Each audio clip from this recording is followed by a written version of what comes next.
Hey guys, DMS here. Today I have for you a really weird headphone from TakeT. Let's check it out.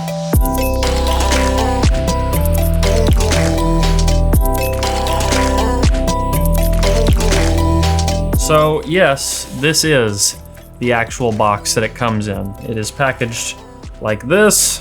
It looks, feels, and smells like something from a record shop, an antique store, maybe something you found in the closet that's been there since the 1970s. The price of this unit varies quite a bit because you have to worry about importing the headphone, taxes on it, how you're getting into the country, conversion rates. So I'm not going to specifically list the price of this headphone. It is not cheap. It is many, many thousands of dollars, including this transformer here, which actually is the most well-built part of the entire headphone setup, but the headphone itself does not necessarily speak to anything I would describe as craftsmanship. I will go on and warn those watching that this is going to be a fairly negative review. I don't have much good to say about this. Do I have anything positive to say about this? I don't think I have anything positive to say about this. We'll see as things go on. It is made out of some of the cheapest plastic that I have felt in quite a long time. It feels like the type of plastic that would be brittle if you left it sitting anywhere near a window or got exposed to too much sunlight. It has these strange little doors that expose the super tweeter. Now, supposedly the angle of these doors changes the sound stage because it reflects sound that is then absorbed by your face. At no volume, in no situation, at no position was I able to either measure or perceive any difference. The actual driver itself is a piezo Heil ribbon driver. Very, very strange. Very inefficient, takes a lot of juice, and because of its extremely high impedance, you have to plug it up to a transformer for it to work. These just slide right off the side, and I don't know why. But it lets us see the very clearly handmade pads that are on here. They are extremely stiff, they're not particularly comfortable, nor are they consistent. Going to slide this right back on here, if I can get it to go all the way down without any trouble. Come on. There we go. Got it back in place. Now, this has several mechanisms for adjusting comfort. Of course, we have the cups that can go in and out, the headband that can go in and out like this, but you have to lift up a little bit on it for it to be able to move. As soon as you pull down, it is locked. And then you have these pieces that are springy and a little bit bendable. So I'm going to get this on my head. Now, if it weren't for these bits on top, if they were a bit wider, it would actually be probably relatively comfortable because this thing doesn't really weigh anything. It just kind of floats on your head almost weightlessly, which is nice. But because these come to points on the end, as I'm sure you can see right here, these points do make it uncomfortable. No matter how much you bend them out, they always seem to dig into the top of my head. Now, using these, I've tried them in, I've tried them out, all kinds of different positions where they clamp or they don't clamp, tilted up, tilted down, forward, backward, up and down on my ears, and every position does drastically change the sound.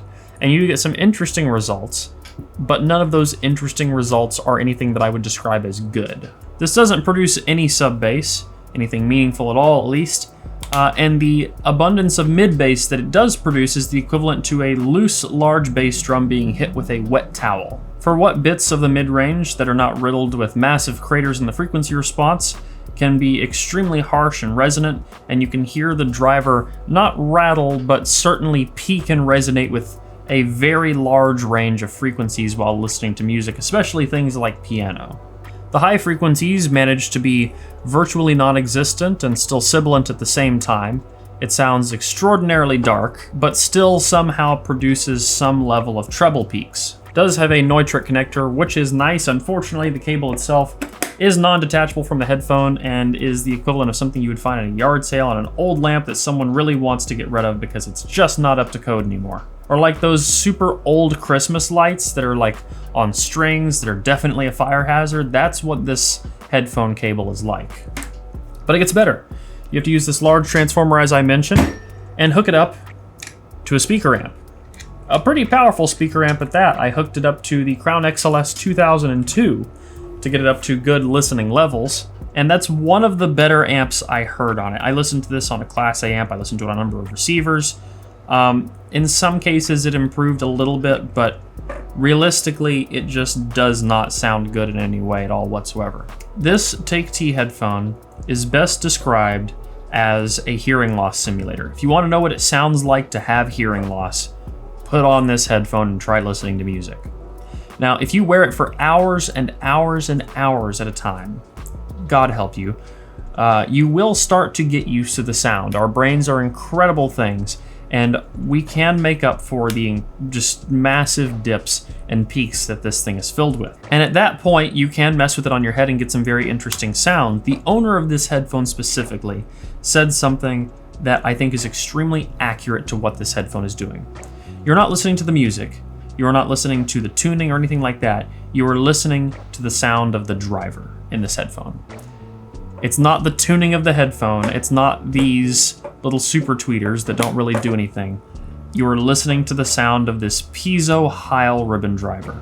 It's almost like if you were blasting music down into a tunnel.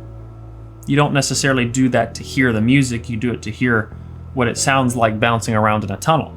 Though a speaker tossed down a large tunnel would probably have a more pleasing and high fidelity frequency response than this headphone. I hate saying bad things about a headphone. I really do. But for the life of me, I cannot figure out what this person was trying to achieve. It's an expensive headphone that doesn't really have anything noteworthy in sound quality, build quality.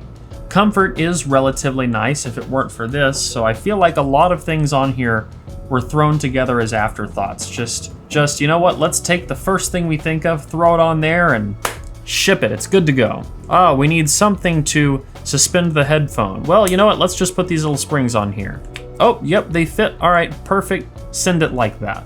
I feel like with any level of listening or human trial, outside of people with severe hearing damage, they would know that this is a very flawed product. But there is one place for it, I feel like, and that is as a collector's item. This is an audio oddity, a strange thing that you could put in a display case on a shelf and never let anybody listen to it. If you let somebody listen to it, they're gonna think you're crazy for spending thousands of dollars on this. But if you put it up there in a shelf and you point at it and you're like, yeah, I got that for a few $1,000s, people will be like, oh, does it sound good? And you say, yeah, it sounds great. Don't listen to it. I wanna keep it clean and keep it in the shelf. And if you do that, you're fine.